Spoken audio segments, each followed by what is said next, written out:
So I decided to make a new rat rod video update. It's been a while since I've made a video, but I've been working on the car a little here and there, do different projects on it, so I thought I would share some of that with you guys.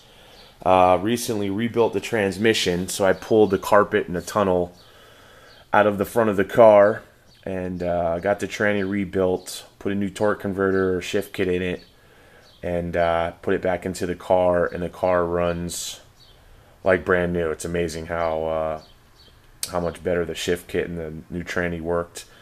As you can see, got the floors put in. This is just the first layer of the floors, and then we made templates. I'm actually going to have a nice steel floors put in this. We're going to bead roll here down the middle, and there's going to be nice 3 lines coming through, kind of make it a little Art Deco, and then slowly build the tunnel up and over the trans, and then back through the rear end across the drive shaft. We're going to make a nice little compartment to cover the battery, and also under the passenger seat we're going to have a little storage box here that'll kind of, this whole area that goes across here from the battery, this will be a nice little storage box all built in. So that's kind of a work in progress. You just do a little at a time. I did purchase the low car steel braided kick down cable and throttle cable kit, and I'll come up here and show you guys that. That was probably the best thing I did as far as getting the throttle assembly and the kick down assembly to work. It's a nice kit. It's a little pricey. I think it was $160 all said, but as you can see, it bolts off of the carburetor.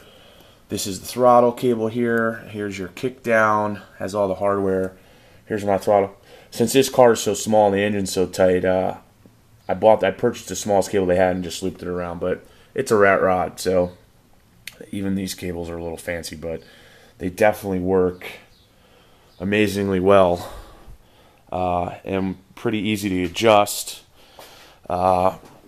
Let me pull off the steering wheel here, I can show you better. I did reconfigure my shifter. I have the Genie shifter, tall shifter with the knob here. This is the bracketry, and then I made a new shifter bracket to work with my car. So basically some round stock and some heim joints, welded a bolt and so that it was threaded, and then just ground it smooth. Came down, put a 90 degree, and then all the way up to the front to the actual shifter arm, and put another heim on there. So I had a little bit of adjustments. Works awesome. I can kind of show you guys here. Shifting, it shifts perfect. So I was happy with that. Welded that all up. So that'll all be tucked away, like I said, once we do the tunnel and everything. So for right now, just cruising around with the open transmission. My other newest project is that I've never had front shocks on this car, and once you get up around 70 miles an hour, this front end wants to start hopping up and down on you, just because it was attached only with a spring perch. So I decided to purchase the Speedway headlight shackle and shock mount setup that they have, which is pretty cool. So to start this project, I had to cut off my old light perch, which was this piece here. Let me see if I can back up, which was welded right here where you can see the hole was. So I cut that off, grounded the weld all down, and then I also had to cut off my front grille mount, which was basically right here, this black triangle piece, and that would hold on my front grille shell.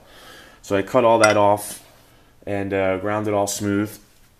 And then the kit comes with a shackle kit, which is, these are the new front shackles for your front spring, and it now adds a shock mount here onto the back of the shackle, and then also comes with a perch. So I have this mocked up over here. I'll show you what it looks like on this side with the light and everything. So as you can see, this is the new shock and headlight perch, which mounts back here off the back of the shackle like I showed on the other side. And on mine, because my car's so low, I had to add a spacer block. Normally this would bolt right down to the side of your frame, but as you can see here, I'm going to weld on this block. I'm going to make it look a little nicer. This is just for mock-up. I'm going to probably cut some angles in it just so it's not so boxy and bulky looking. I'll pull the light off here so you guys can see what that looks like. So this whole kit was $109, and then the shocks are the Speedway 9-inch little shorty street rod shocks that they sell, and those were $47 a piece. So the whole setup was a little over $200, but I figure for $200 it's a pretty good score. I actually like the way these perches look with the portholes in them, and that's what my newest project is. So I will have those welded up today. I'm gonna, like I said, do a little more fabrication on the space blocks there, and then weld those to the frame and get that all set up and everything lined up and bolted on, and then mount the headlights, rewire those, and then obviously have to remount my front grill shell for the car. But it's a fun project. It took me about getting those shackles in, I'll tell you that was kind of a pain in the butt. You got to jack the whole frame up, get that frame level, and then you got to support your axle and pull those things out, and then your front spring's going to want to bind up a little bit, so I had to get a pry bar to kind of straighten things back. It was a two-man job. I had my buddy Zane come over. He gave me a hand. It wasn't too hard, but definitely a two-man job trying to get those new shackles back in this thing. But I'll let you guys know how it drives once I get it on the road and actually get these shocks working. But my hope in theory is that these perches and shocks will stiffen up the front end so that I don't get so much walking around at high speed. So anyway, that's the latest Rat Rod video update, and I will be back soon. Take care.